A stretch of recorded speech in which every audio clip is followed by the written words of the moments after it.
لله رب العالمين والصلاة والسلام على رسول الأمين ونبينا محمد وعلى آله وصحبه أجمعين سبحانك لا علم لنا إلا ما علمتنا إنك أنت العليم الحكيم.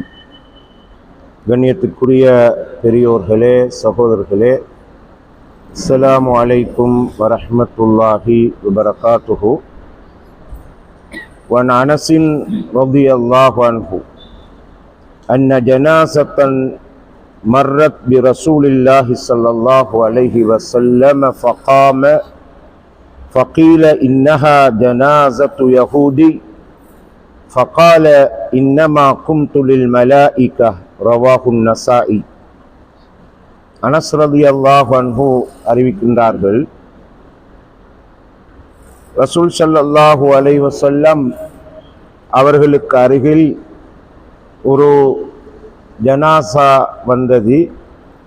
உடனே ரசூலுல்லாஹ் எழுந்து நின்றார்கள். அப்பொழுது இது ஒரு யூதருடைய ஜனாசா என்று சொல்லப்பட்ட போது அல்லாஹ்வுடைய தூதர் சொன்னார்கள், நான் மலக்குமார்களுக்காக எழுந்து நின்றேன். இந்த ஹதீஸ் நசாயில் பதிவாகி இருக்கிறது. இந்த ஹதீஸோடு ஜனாசாவுக்காக எழுந்து நிற்றல் என்ற பகுதி நிறைவடைகிறது. இதற்கு முன்னால் நாங்கள் ஹதீஸ் மஜ்லிஸிலே இது சம்பந்தமான கருத்துக்களை படித்திருக்கிறோம். அல்லாஹ்வுடைய தூதர் ஸல்லல்லாஹு அலைஹி வஸல்லம் மதீனா வாழ்க்கையில் பல்லின மக்கள் வாழுகின்ற சூழலிலே தங்களது நடைமுறையை எவ்வாறு அமைத்து கொண்டார்கள் என்ற விடயத்தை படித்திருக்கிறோம். எனவே இங்கு அல்லாஹ்வுடைய தூதர் சொல்கிறார்கள், நான் எழுந்து நின்றது மலக்குகளுக்காக. ஏனென்றால் ஜனாசா ஊர்வலத்திலே மலக்குகள் போகின்ற போது நான் அமர்ந்திருப்பது மரியாதைக்குரியதல்ல. எனவே அல்லாஹ்வுடைய தூதரின் நிலைப்பாடு வித்தியாசமாக இருந்தது என்பதை நாங்கள் விளங்கி கொண்டோம். பொதுவாக ரசூல் ஸல்லல்லாஹு அலைஹி வஸல்லம் மனிதாபிமானம் உள்ளவர்கள், அடுத்த சமூகத்தோடு சகவாழ்வை மேற்கொண்டவர்கள், அடுத்த சமூகத்தினுடைய உணர்வுகளை மதித்தவர்கள், மத சகிப்புத்தன்மையோடு வாழ்ந்தவர்கள். இந்த வகையில் அல்லாஹ்வுடைய தூதர் இப்படியான ஒரு சம்பவத்தின் பொழுது அது ஒரு யூதனின் ஜனாசாவாக இருக்கிறது என்று சொன்ன பொழுது சொன்னார்கள், அவலைசத் நஃப்சன், அந்த மரணித்தவர் ஒரு ஆத்மா அல்லவா, ஒரு ஆன்மா அல்லவான்னு கேட்டு ரசூல் ஸல்லல்லாஹு அலைஹி வஸல்லம் அந்த இடத்திலே தன்னுடைய நிலைப்பாட்டை சொன்னார்கள். சில கட்டங்களிலே அல்லாஹ்வுடைய தூதர் இந்த மார்க்கத்தின் தனித்துவத்தை வெளிக்காட்டுவதற்காக ஜனாசா வந்த பொழுது அமர்ந்திருக்கிறார்கள். அதையும் நாங்கள் படித்திருக்கிறோம். அதாவது யூதர்களிடம் ஒரு வழக்கம் இருந்தது, ஜனாசாவை தூக்கினால் அதை கபரில் வைக்கும் வரைக்கும் அமர மாட்டார்கள். ஸல்லல்லாஹு அலைஹி வஸல்லம் அவ்வாறு ஜனாசாவை பின்தொடர்ந்து செல்கின்ற பொழுது ஒரு யூத அறிஞர் வந்தார். வந்து அவர் சொன்னார், இவ்வாறு தான் நாங்களும் செய்கிறோம், ஜனாசாவை தூக்கினால் அதை கபருக்குள் வைக்கும் வரைக்கும் நாங்கள் அமர மாட்டோம் என்று. உடனே ரசூலுல்லாஹ் இருந்தார்கள், இருந்து எழுப்பிவிட்டு போனார்கள். என்றால் அது இந்த மார்க்கம் தனித்துவமானது, ஏகத்துவ விஷயத்தில், இபாதத்தில், கலாச்சாரத்தில் தனித்துவமான மார்க்கம் என்பதை காட்டுவதற்காக செய்தார்கள். அது முரண்பட்டு கொள்ள வேண்டும் என்பதற்காக அல்ல. ஆனாலும் அந்த யூதர்களில் ஒரு குழுவினர் ரசூலுல்லாவோடு முரண்பட்டவர்கள் இருந்தார்கள். ரசூல் ஸல்லல்லாஹு அலைஹி வஸல்லம் அவர்களை கொல்லுவதற்கு சதித்திட்டம் போட்டவர்கள்லாம் இருந்தார்கள். அந்த சந்தர்ப்பங்களில் மட்டும் ரசூலுல்லாஹ் கொஞ்சம் கராரா நடந்திருக்கிறார்கள். மற்றபடி ஸல்லல்லாஹு அலைஹி வஸல்லம் எப்பொழுதும் ரஹ்மத்துல் லில் ஆலமீன், உலகத்தாருக்கு அருள்கொடை என்பதை அவங்க நிரூபிச்சிருக்கிறாங்க. இந்த வகையில் எங்க சொல்றாங்க, இது யகூதியுடைய ஜனாசா என்று சொன்ன பொழுது அவங்க சொன்னாங்க, நான் அதுக்காக எழும்ப இல்லை, அங்கே மலக்குமார்கள் போறாங்க, அதுக்காக எழுப்பி நிற்கிறேன்னு சொல்லி. ஆகவே எங்களுடைய சமூக சூழலிலே நாங்கள் எந்த ஜனாசாவை கண்டாலும் அதற்குரிய கண்ணியம் மரியாதை நாங்கள் கொடுப்பதுதான் சிறந்தது. அது முஸ்லிமுடைய மையத்தா இருக்கலாம், முஸ்லிம் அல்லாஹ்வுடைய மையத்தா இருக்கலாம். அது ஒரு சங்கை, கௌரவம், கண்ணியம் என்பதை நாங்கள் விளங்கிக் கொள்ள வேண்டும். வன் மாலிக் இப்னு ஹுபைரா قال سمعت رسول الله صلى الله عليه وسلم يقول ما من مسلم يموت فيصلي عليه ثلاثة صفوف من المسلمين إلا أوجب فكان مالك إذا استقل أهل الجنازة جزأهم ثلاثة صفوف لهذا الحديث رواه أبو داود. இந்த ஹதீஸை மாலிக் இப்னு ஹுபைரா ரலியல்லாஹு அன்ஹு அறிவிக்கிறார்கள். இறை தூதர் சொல்ல நான் செவிமடுத்துள்ளேன், எந்த ஒரு முஸ்லிமினுடைய அதாவது மரணித்த எந்த ஒரு முஸ்லிமுடைய ஜனாசா தொழுகைக்கு தொழுகின்றவர்கள் 3 சஃபாக பிரிந்து நின்று தொழுதால் அவர்களுக்கு மன்னிப்பை, அதாவது அந்த ஜனாசாவுக்கு மன்னிப்பை வழங்குவது அல்லாஹ்வின் மீது கடமையாகி விடுகிறது என்று அல்லாஹ்வுடைய தூதர் சொன்னதை இந்த சஹாபி செவிமடுத்தாங்க. அப்ப இவங்க என்ன செய்வாங்கண்டா, இந்த சஹாபி ஜனாசா தொழுகைக்கு வருகின்றவர்கள் குறைவாக இருந்தால் அவர்களை 3 சஃபாக பிரித்து நிற்க செய்வார்கள். இந்த ஹதீஸின் அடிப்படையில், இந்த ஹதீஸ் அபூ தாவூதுல பதிவாகிறது. இது ஒரு சுன்னத்தான அமைப்பு. அதாவது அல்லாஹ்வுடைய தூதர் சொல்றாங்க, 3 சஃபாக நின்று ஒரு மையத்துக்கு தொழுதால் அந்த மையத்தை மன்னிப்பது அல்லாஹ் மீது அவசியமாகி விடுகிறது சொல்லி. உங்களுக்கு தெரியும், ஒற்றைப்பட தொழுகிறது ரசூல் அல்லாஹ்வுக்கு விருப்பமானது. அல்லாஹ் ஒருவன், அவன் ஒற்றைப்படை செய்கிறத விரும்புறாண்டு ஹதீஸ்ல வந்தீங்க. அந்த வகையில ஸல்லல்லாஹு அலைஹி வஸல்லம் இப்படி செஞ்சாங்க. இந்த சஹாபி அவங்களோட பழக்கமா ஏற்படுத்தி கொண்டாங்க. ஜனாசா தொழுகைக்கு வாராள்கிட எண்ணிக்கையை பார்த்து குறைவான தொகையா இருந்தா அது 3 சஃபா நிக்க சொல்லுவாங்க, சொல்லி போட்டு தொழுவாங்க. உண்மையில் பெரிய ஒரு கூட்டம் வந்தா இதை செய்ய இயலாது, ஜனாசாவுக்கு நிறைய பேர் வந்தா இது செய்ய இயலாது. கொஞ்சம் தொகையினர் வந்தா 3ஆ பிரிச்சு மாமும்களை நிறுத்தி வச்சு தொழுகிற ஒரு அமைப்புன்னு இருக்குது.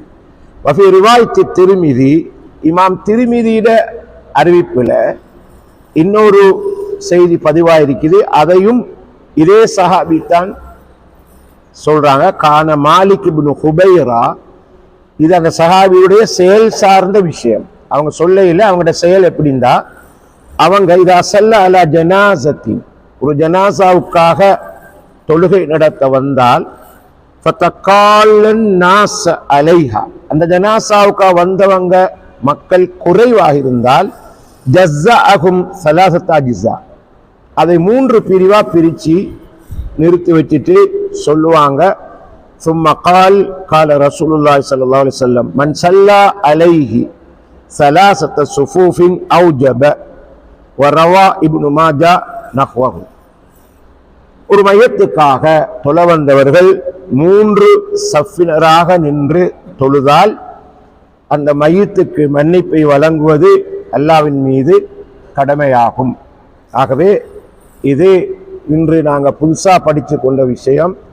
சஃப்ல நிற்கிற நேரம் 3 சஃபா நிற்கிறது சுன்னத். ஆனால் அதை இங்கே இது குறைவான தொகையினராக இருந்தால் மட்டும்தான். இந்த ஹதீஸை விளங்கி செயல்படுறது தான் முக்கியம். ஹதீஸை முதல் விளங்கும், அது என்ன சொல்லுது விளங்கித்தான் அல்லாஹ்வுடைய தூதர் அதை பின்பற்ற சொல்லுகிறாங்க. சில விஷயங்களுக்கு அது அப்படித்தான் செய்யணும். இபாதத் விஷயம், அகீதா விஷயம், அதில் எந்த மாற்றமும் இல்லை, அது அப்படித்தான் செய்யணும்.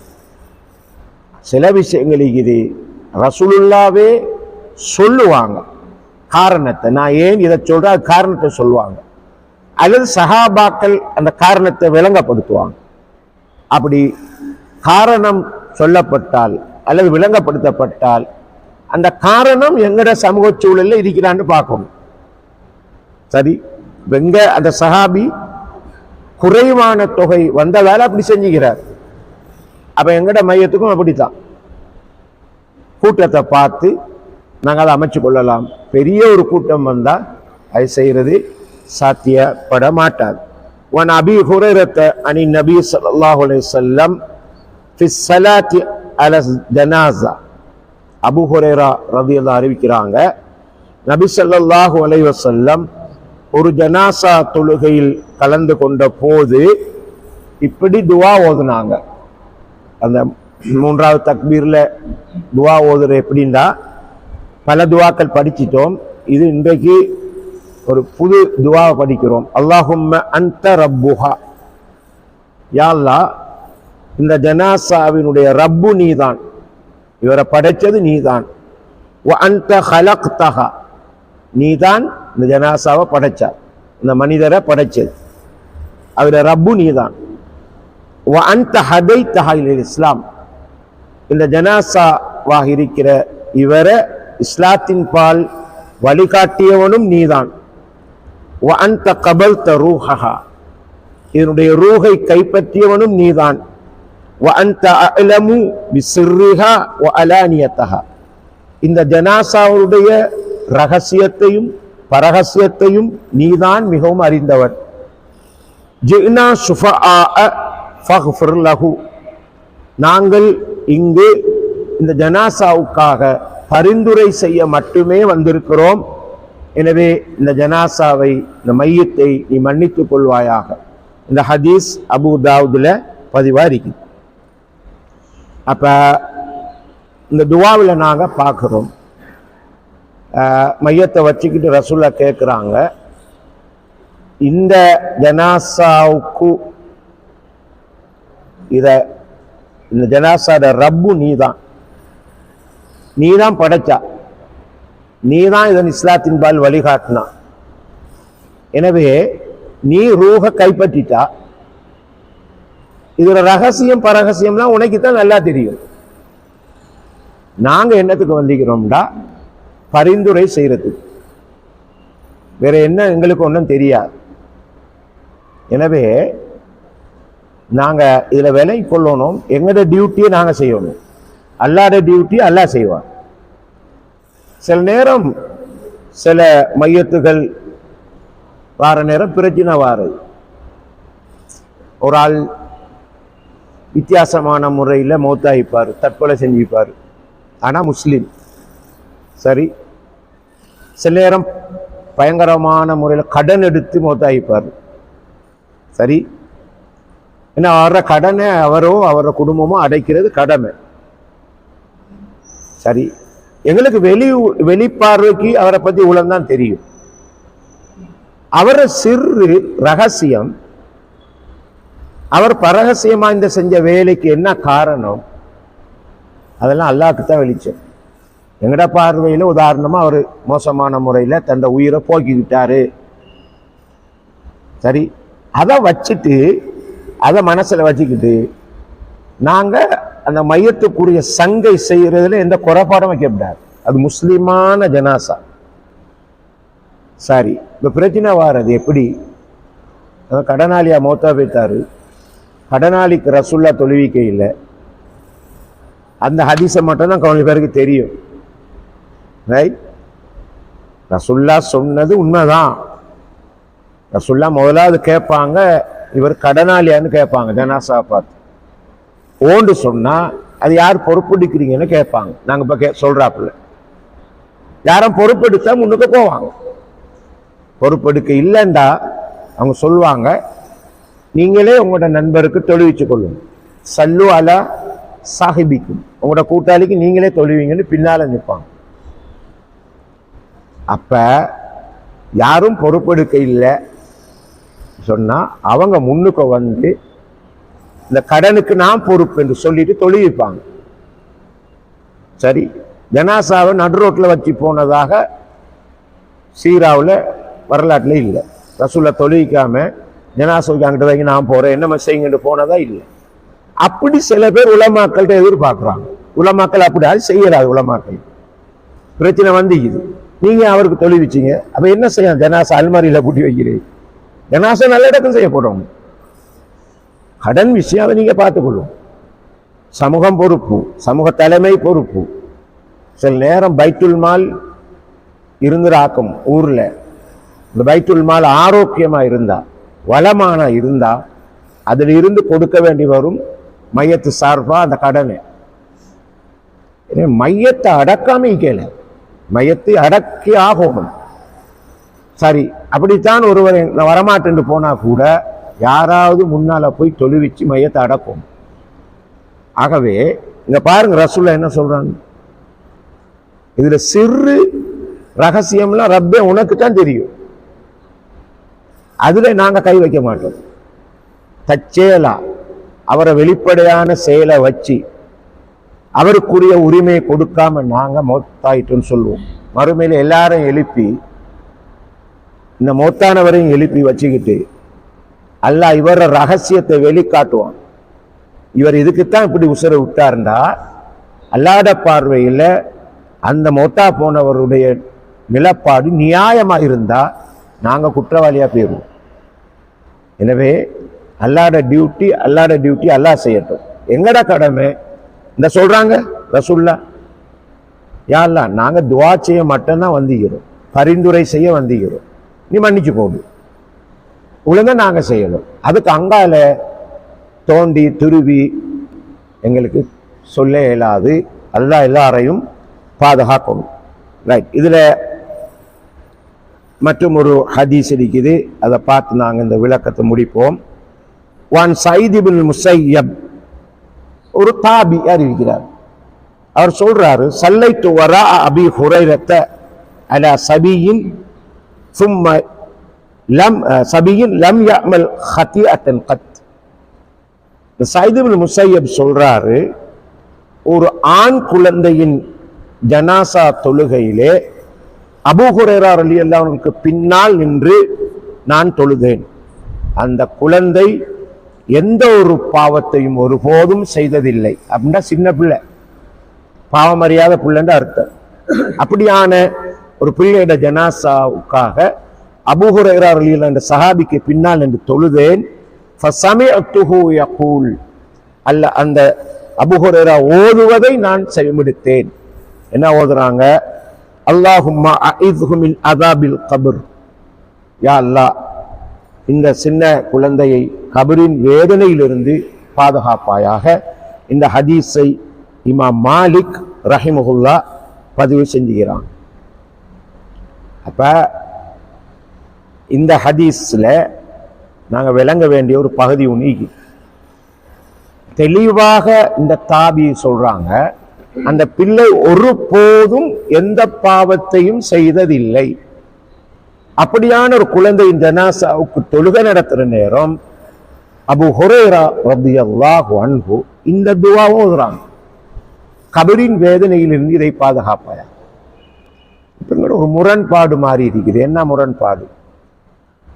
அல்லாஹு தஆலாவோட தூதர் வேறு பல ஹதீஸ்களை சொல்லுகிறாங்க, பாவம் அறியாத நிலையில் இருக்கிற குழந்தை சொர்க்கத்துக்கு போகும்.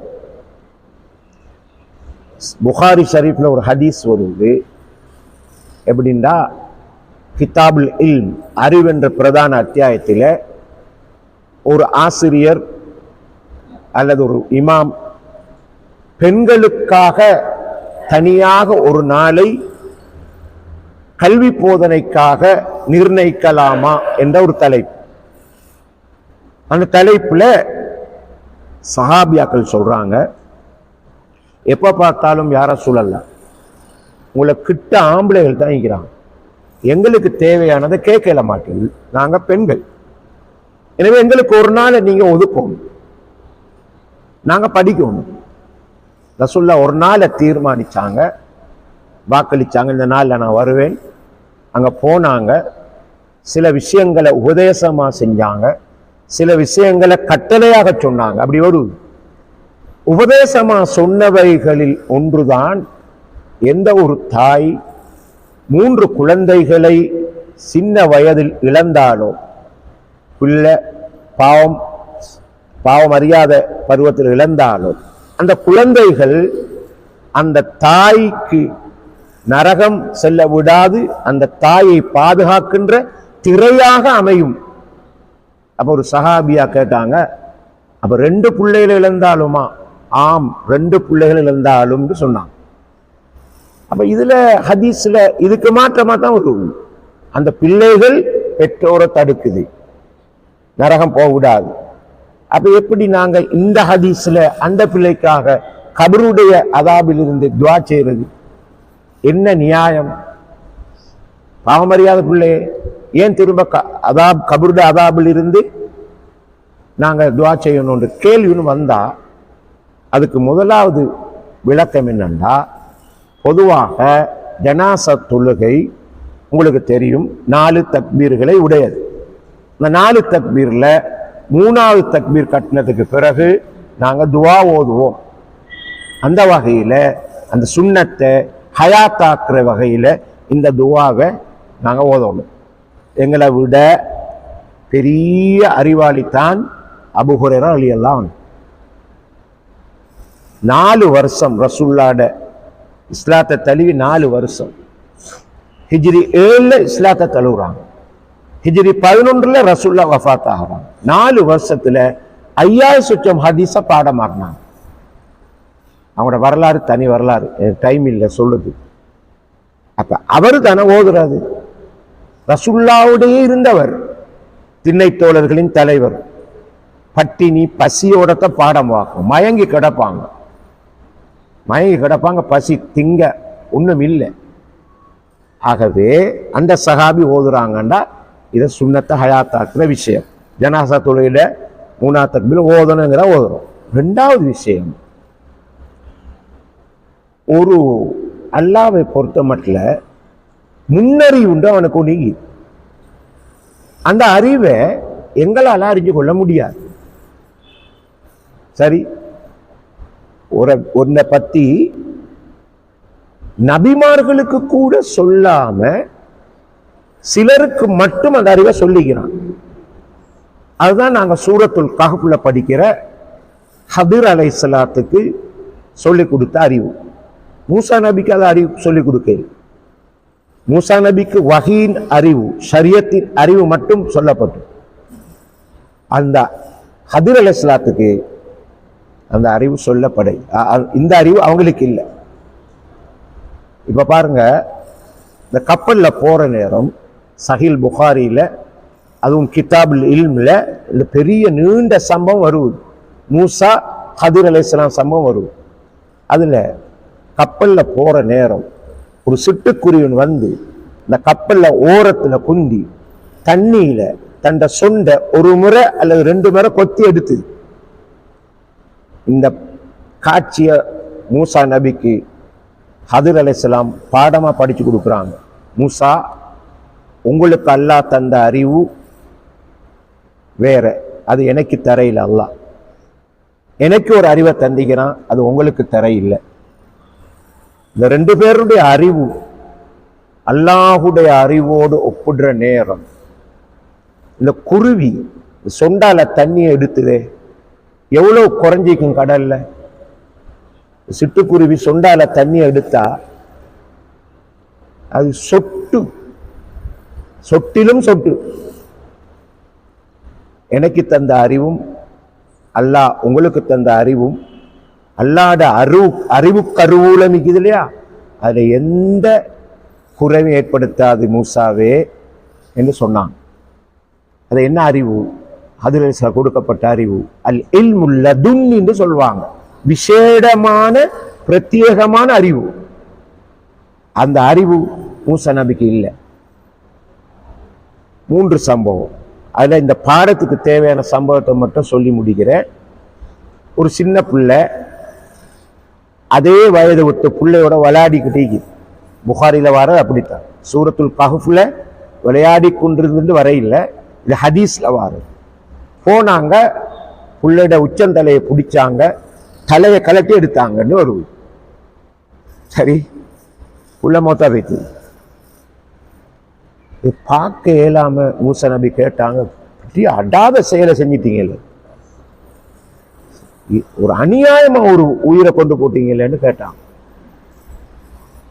அப்ப ஒரு கட்டத்துல ஹதரத் சொன்னாங்க, இதுக்கு பிறகு நீங்க என்னோட வாரத்துக்கு உங்களுக்கு பொறுமை இல்லை, பொறுமையோடு இருப்பேன்னு சொல்லி தான் வந்தது. நான் எல்லாத்துக்கும் காரணத்தை சொல்லி உங்களை அனுப்புறேன். இந்த 3 சம்பவத்துக்கும் காரணம் சொன்னாங்க. கப்பல்ட பலவையை கலட்டுனாங்க, அப்பவும் மூசா நபி முரண்பட்டாங்க, எல்லாரையும் மூழ்கடிக்கவா கலட்டுறீங்க. 2வது பிள்ளைய கொண்டாங்க, அதுக்கு மூசா நபி முரண்பட்டாங்க. 3வது ஒரு கிராமத்துக்கு போய் சாப்பாடு தாங்கன்னு கேட்டாங்க. 2 பேரும் சாப்பாடு கொடுக்க இல்லை. அந்த ஊர்ல ஒரு சோறு ஒண்ணு சாயுது, இப்படி டக்குன்னு ஹதரத் நிமித்தி பிடிச்சாங்க. அப்ப மூசா நபி கேட்கிறாங்க, இது சம்பளம் இல்லாத வேலையா செய்றீங்க, இதுக்கு ஒரு கூலி கேட்டீங்க, சாப்பாடு தராத ஆள்க. சொன்னாங்க, ஹாதா ஃபிராக்கு பைனி வ பைனி, இது எனக்கும் உங்களுக்கும் இடையில உள்ள பிரிவினைக்குரிய நேரம், நீங்க போயிருங்க, நீங்க அவசரப்பட்டீங்க. அப்ப 3க்கும் காரணம் சொன்னாங்க. என்ன காரணம்? நீங்க போறதுக்கு முந்தி நான் ஏன் செஞ்சேன்னு சொல்லி அனுப்புறேன் மூசா. ஒன்று, இது நல்ல ஒரு கப்பல், அநியாயக்கார அரசனிக்கிறான், இப்படி இந்த கப்பல் இருந்தா அதை அபகரிச்சு எடுத்துருவான்.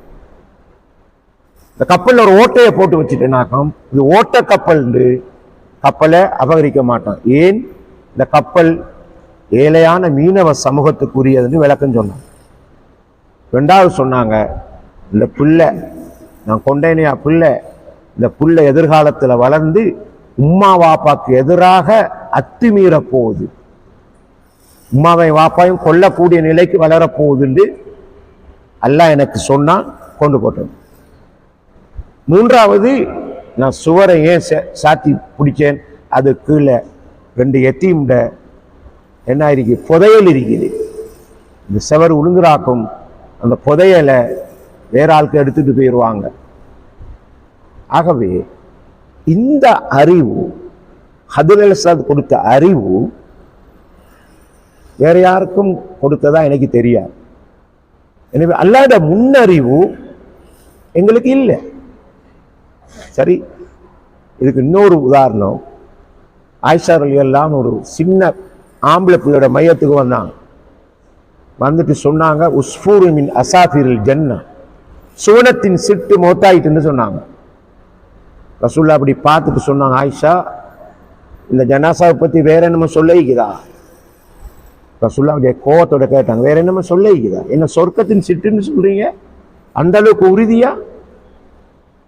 அந்த ரசூலுல்லாஹ் தான் சொன்னது, பாவமறியாத நிலையில் ஒரு புள்ள மொத்தா போனா சொர்க்கத்துல இருந்து. அப்ப ஏன் இதை கண்டிக்கிறாங்க? நீங்க அல்லாஹ்வுள்ள அறிவுட ஸ்தானத்துல இருந்து பேசக்கூடாது சொன்னாங்க. அது அல்லாஹ் தீர்மானிப்பான். பொதுவா சொல்லலாம், பாவம் செய்யாம பிள்ளைகள் மௌத்தா போனா சொர்க்கம் போவாங்க, அவ்வளவுதான். சரி, அது கவலை தான். உதாரணமா ஒரு ஆள் சின்ன புள்ள மௌத்தாயிட்டுண்டா நாங்க துவா செய்வோம், அவ்வளவுதான். சின்ன பிள்ளைகள் சொர்க்கம் போவாங்கன்னு நம்பிக்கை, ஈமானுங்கிற. ஆனா அது இறுதி தீர்மானம் அல்லாஹ்வுடைய கையில இருக்குது. அதுக்காகத்தான் இந்த துவா நாங்க ஓதுறோம். சரி, ஆகவே சில நேரம் கேட்பாங்க தானே, இது ஏன் அப்படி நாம ஓதணும், அந்த பிள்ளை என்ன பாவம் செஞ்சது, அதுக்கு நான் கபருடைய வேதனைக்கிறா, அல்லாஹு அலம். எனவே இந்த விஷயத்தை நான் உங்களுக்கு விளங்கப்படுத்துகிறேன். இன்ஷா அல்லாஹ் தொடர்ந்து இதோட சம்பந்தமான இன்னும் பல ஹதீஸ்கள் இருக்குது, அடுத்த வாரம் நாங்கள் படிப்போம். சுப்ஹானக்கல்லாஹு வ பிஹம்திக அஷ்ஹது அல்லா இலாஹா இல்லா அன்த அஸ்தக்ஃபிருக வ அத்தூபு இலைக்.